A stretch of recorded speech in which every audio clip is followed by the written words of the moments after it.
Thank you. I appreciate it. Thank you. Awesome. Alrighty.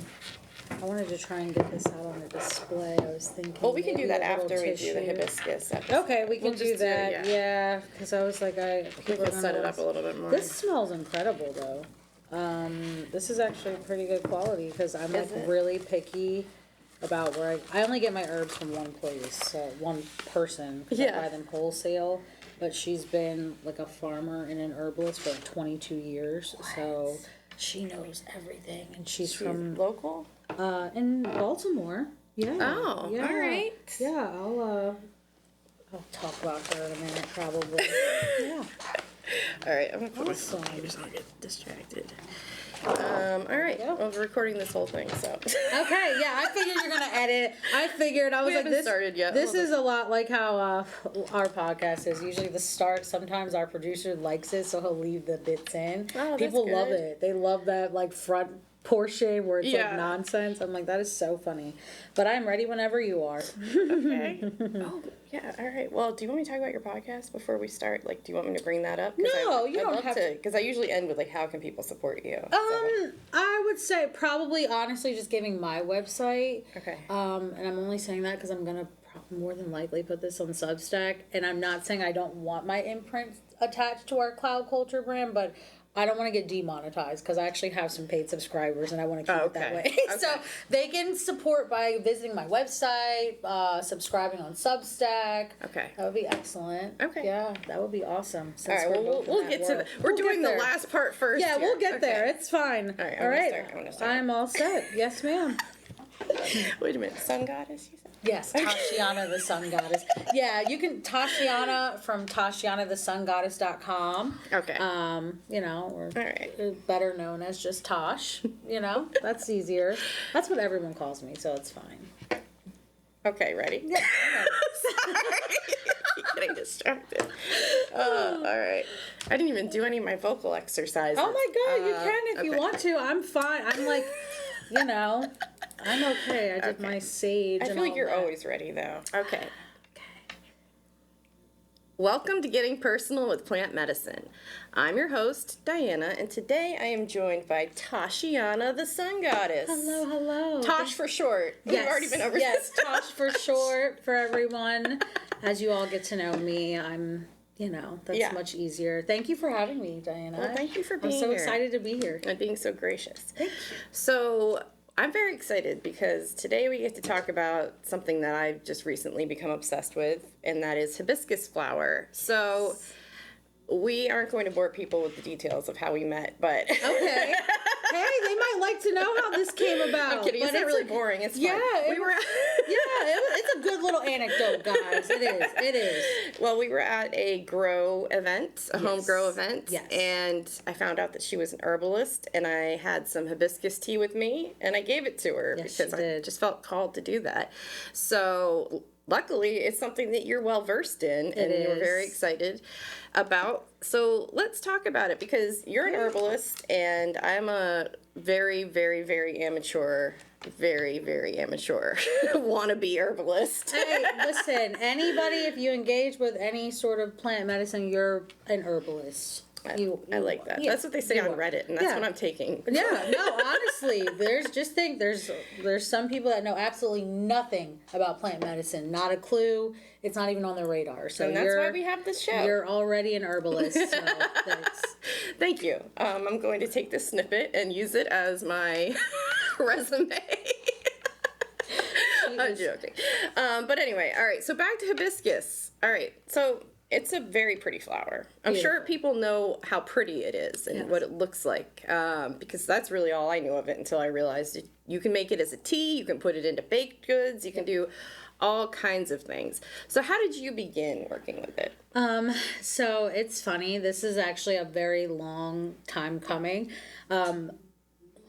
You'll never believe what my response is going to be, but my very first tattoo I ever got was a hibiscus flower. Stop it. I always have had like a affinity for hibiscus, but I grew up with a lot of like Kemetic, artwork around me in my household. Nice. I'm now Kemetic priestess, so it's like a staple in Kemetic practices. Can you explain what Kemetic is? Yes, Kemet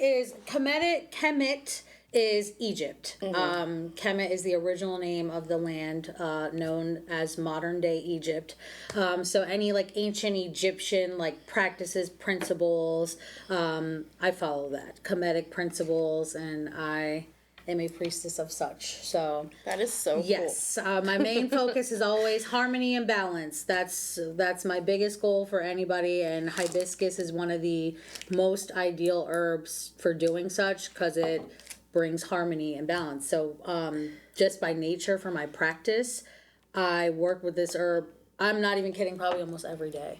Wow. It's most tea blends I make, people will request it. It's one of the most, I feel like it's one of the most well-known herbs. You know, it's like one of the, what do you want to call it? Like the hot girl herbs. You know what I mean? That's like, everyone knows hibiscus. Right. Like down to me having a tattoo of it on my foot when I had no good reason to have it, just yet knew nothing about it. I just thought it was a pretty flower. That's it. That's honestly incredible. Yeah. So that is really how I got started with it. And I am a psychic medium channeler. So I use it. I mean, I've probably been using it now well over 10 years, like consistently, because of how it aids in prophetic sight. So, and a lot of my work involves predicting future events or future outcomes of things. So I'm not a psychic. I'm a little witchy though. So yeah, listen, I'm both. I'm both. Listen, I'm both. I was born with those abilities. Yeah, so, but all of the herbal interest came later on because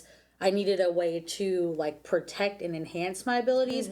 And I had the world's worst anxiety, like out of this world anxiety, and it caused me to have a lot of stomach ailments, like extreme stomach ailments to the point of like being hospitalized, things of that nature. Familiar. So hibiscus has been a lifesaver. My lifesaver, like one of my lifesavers. It's one of my staple herbs. Even when I've shared it on with social media, that's one of the main things. I'm like, this is literally a staple herb in my household. We drink it all the time, especially in the summer, like warm time. It's a cooling herb, right? So it's good for when it's hot out. It really is. Yeah. And we'll get to that, the benefits a little bit. Let's talk about how people can use it, because for those who can see, she made me a lovely dried hibiscus blend here. And so someone could put this into a tea bag, right? Yes. Or steep it loose. You can even just put it in a pot. Like say if you don't have a fancy tea steep, put it in a pot, you know, depending on how much you use, 8 to 16 ounces of water, spring water preferably, and boil it for 5 to 10 minutes. You don't want to let it go too long because hibiscus is a bitter. It has I don't want to say bitter because do. It's more sour. I have over-steeped it before. Yes. As a matter of fact, today, before we came here, I think I over-steeped it. So it has a sour, bitter effect, and I'll get into what that means in a little bit, too. And what do you recommend people pair it with? Because we're not really going to talk about Blue Lotus today. We have done that on another episode, and we're going to talk about it in another segment, but sometimes I mix Blue Lotus with hibiscus. Yeah. I actually mix Blue Lotus tea with a lot of things. Oh, yeah, because it enhances it. But what are some other suggestions you would have to blend with it? Blending with hibiscus or with Blue Lotus? Hibiscus. Blending with hibiscus. Hibiscus has an affinity for, you don't want to combine it with too many other cooling herbs, so I'm not huge on putting it with mint. Or things because sometimes it's too. I don't think that would taste good either. It doesn't. Some people really do like it, but I'm not a fan. I would recommend it with lemon balm, lemongrass. It goes well with ginger, of course. Blue Lotus, like hibiscus and Blue Lotus, almost have like this synergistic relationship. So these are really two ideal mates. I would recommend. Hibiscus is a Venusian herb, Venus ruled, which is today's planet, coincidentally, Friday, as we're filming. And it has an affinity for other Venusian herbs, too. Like, it just naturally has a good palate. Because some people, I'm going to be honest, some people, I drink all kinds of teas, like it could taste like crap, caca. But as long as it has a good benefit, I will drink it. I don't care. I've had some nasty tea, trust me. This is one of those herbs that it pairs well with like the lemon balms, the lemongrass, yarrow, I love it jasmine. It has with jasmine, it has an incredible like palatable, soft. It's almost like you feel like you're drinking a flower. Wow. Rose, it has a great affinity for. Ginger also is good. Yeah, I'm going to try the rose later. Those are it's the tea blend I made you. It's in there, rose. Yeah, you'll love it. It has all your favorites in there. Oh yay, that's amazing. Yeah, I've never tried jasmine actually. It's in there. That's amazing. You'll love it. Yep. All right, we'll have you talk about that another time. Yeah, okay, of course. What's your favorite application of it? So being a little bit witchy, as you put it, my favorite application is going to be more of a spiritual application. I love bathing in it because this is one of the best herbs for clearing your aura. Like it restores the vitality to your aura. Like if you feel like dull or heavy or sad or depressed, if you take a bath with hibiscus, it like turns your light on. Wow. Yeah, it's a good cleanser. Do you put it loose in the bathtub? Yeah, you can do it like in a satchel. I'm like the queen of making tea baths is what I call it, because I'm also very OCD, so I don't want herbs running wild in my tub. You know, I like the aesthetic, but I don't like the cleanup after. So I can't. So I do like to steep it like I would normally a tea, and then I just add that liquid. Like I'll usually do a 16-ounce jar. If I'm making it for my whole family, I'll do like the 32-ounce mason jar. Oh, okay. I'll put I have a steeper sleeve. I'll just put it in there, let it steep. Then I pour that in my bath after I bless it, because hibiscus is really good for your skin. It's good. It's antimicrobial. So you basically just put it like you make it like a concoction. Yes. Or would that be a decoction? A decoction, yes, or with any roots. Okay. Anytime you're using roots, it would be like but this is basically a steep. Okay. You can do a rolling boil of it and just add it to your bath. Yeah. Wow. I will usually add it, and I'll add a couple of, because I usually use the whole dried hibiscus, which you'll see when you use it, like it almost opens up like the flower itself. Yeah, it's pretty. So you can take a couple of them, put them in the bath too with you, for aesthetic, but it does have a good effect as well. But it's incredible for clearing like emotional and psychic debris. Like it really uplifts you. Some people have taken baths with it and they're like, I don't know why I feel great. And I'm like, yeah, it's the hibiscus. Wow. That's what it's a renewing, life-giving herb. That's amazing. Yeah, and on top of that, it's great for your skin. And it's antimicrobial. Yeah, take a bath with it. Use some of it for a bath. You could use this for a bath. Yeah. Nice. Yeah, make a nice, take 3 or 4 of them, steep it, pour it in your bath. Nice. Yeah. I love that. Wow. Yeah. I love learning new ways to use these plants. So one of the other benefits is digestive. And personally, I almost use it as an antacid. Is what I meant to say. Like in place of taking an over-the-counter, I'll drink it before I eat a meal. Yes. If I can't remember to do that. It helps a lot. Yeah.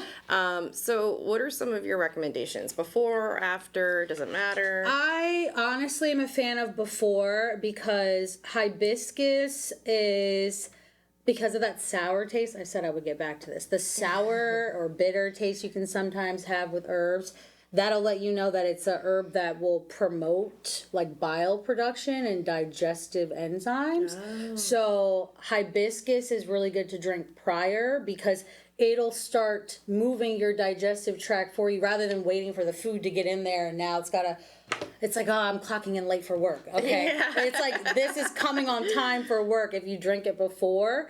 Also, it's really, really, it's incredible in terms of like diuretics and like getting toxins out of the body. So it's like you can get all that moving and going, but it has an affinity for your liver. So liver, gallbladder, it's incredible for your digestion. Breaks up fat cells. It minimizes the absorption of fat, actually.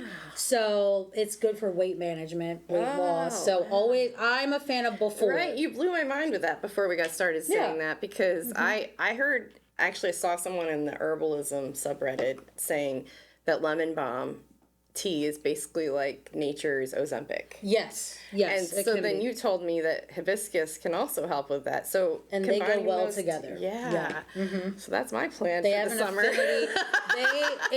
That is true. Lemon balm, honestly, when I got started, like really getting into like I will say my approach was a little different than others in herbalism. I started more for the spiritual and like, you know, psychic benefits of all the herbs, and then I led into the medicinal or clinical aspects, if you will.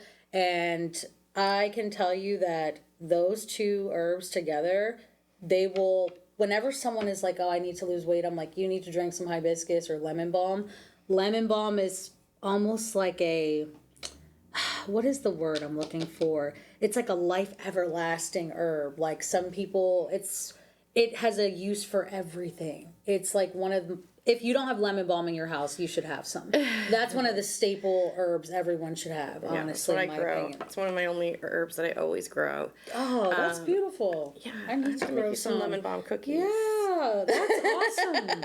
I have to, do you do an indoor or outdoor garden? Well, the lemon balm is in our hydroponic garden. Very nice. Okay. So. I like that. Excuse me. She's like, I grow my own lemon balm.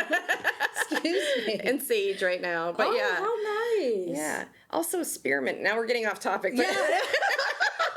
I was going to ask you what I should do with that, but we'll talk about that later. We can get to that. Anyway, so another benefit of hibiscus is that it lowers blood pressure. Because I drink it often, but I was like looking up herbs to help lower my blood pressure because due to my family history, I'm dealing with that right now. And, you know, I don't want to take pharmaceuticals, but it's also one of those things where you might have to take it for a little bit just to, you know, keep yourself alive. Yeah. But until we can find a Mother Nature solution. Yes. But hibiscus, I was surprised to find, is one of those herbs that does that. So have you worked with people who've used it for that? So fun fact, and she probably should have been my anecdote. My mother, throughout my family, high blood pressure is like a constant issue, except for me, because you can go figure why. So everyone does like actually kind of suffer from this ailment in my family. And I started really looking more into clinical aspects of hibiscus because of it lowering blood pressure. Because my mother had been on like the same medication for like 20 years. And I'm like, you're not meant to be on anything for 20 years. Like, you don't even have to keep your kids after 18 years. So why are you still on a medication that is a synthetic form of something you can get naturally? So once I started taping her into that, she also is on blood thinners. Oh. And hibiscus is a natural anticoagulant too. So it was like a 2-for-1 for me. So I can firsthand say, I'm not a physician, obviously, but my mother doesn't take blood pressure medicine anymore. I can tell you that. She takes hibiscus. So it has incredible effects. It's like a diuretic. Yeah, it has like vasodilation properties, so it opens up your arteries and your veins, and it lessens the stress on the heart. So that's why that's really good. I would say more medieval, but not even just medieval, like indigenous periods. Hibiscus is used as a cardiovascular tonic because of the way it supports healthy. It has so many like polyphenols. And in a spiritual sense, is it supposed to open your heart? Yes, it is a heart opener because it's a Venusian herb. So it's like divine feminine energy opens the heart. In the same way, believe it or not, hibiscus is a nystatin herb. So it opens certain species of hibiscus open during the day, close at night. So same thing with it stimulates heart function in the same way, or rebirth, renewal, etc. But it's incredible because it opens up your blood vessels, like I said, and it has a natural diuretic effect. So it will cleanse the blood, and it lessens the stress in your blood vessels. So it carries out excess. So, okay, we left off with lower blood pressure with hibiscus, but it is a hypotensive herb. But conversely, on the the flip side of that is if someone is on like diuretics or blood pressure medicine, and then they they don't want to wean off of it. Okay. They want to supplement. That can get tricky because it's, again, hypotensive. So it can make your blood pressure too low. So you can have the opposite effect. So I had to, again, I'm not a physician. You would want to consult your physician on a healthy way to, a lot of doctors are more open to this, I will say. Yeah. How to transition into like an herbal medicine, medicinal support form. For blood pressure, they can help you with dosages and things of that nature. I told my doctor, and he was, surprisingly very cool about it. Yeah. New doctor, I haven't seen yet. And he was like, yeah, sure. I just started it, so it's okay, I think. And it's a very low dose. And so I think basically it's just trying to make sure we get it manageable. And I had done it herbally before, but it's like popped back up. So now I'm like, oh, I need to readjust. Hibiscus is good because, again, some people's issue really is like it can be stress related. It can be a lot. It can be emotional factors, and it's not a moral failing or any kind of failing. Right? No, it's not by any means. It's a weird thing that I get hung up on because I used to have perfect blood pressure, like to the point where it was like always 120/80. Right. And then I had a child. And then it was everything went crazy. Everything went, like I went through when I had my daughter, like I went through the pregnancy, never had the swelling, didn't have any issues. Because also, fun fact, if you are an expecting mother or pregnant, hibiscus is not the best herb for you. Okay. Just to throw that out there. I would definitely consult your physician, maybe in very small amounts, but it can promote uterine contractions because, again, it opens up the blood vessels. So it can get a lot of things moving to the point of moving the baby out. We don't want that. So to that point, what about menstruation? Same thing. It can be used, and again, this is where like planetary principles come in. For some people that have a hard time like remembering things, I like to associate things with markers. So I'm like Venus, women, pregnancy, babies. It's also associated with the moon and lunar aspects, also pregnancy, babies.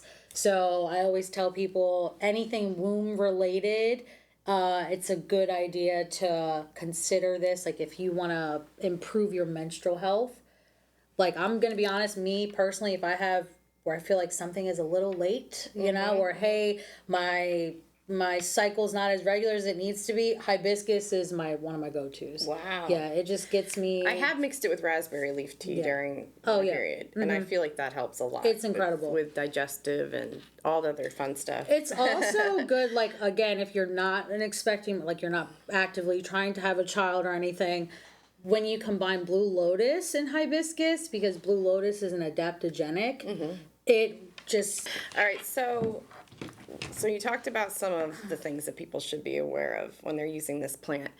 Are there any other possible adverse reactions or, interactions that they should? Hypotensiveness is definitely one.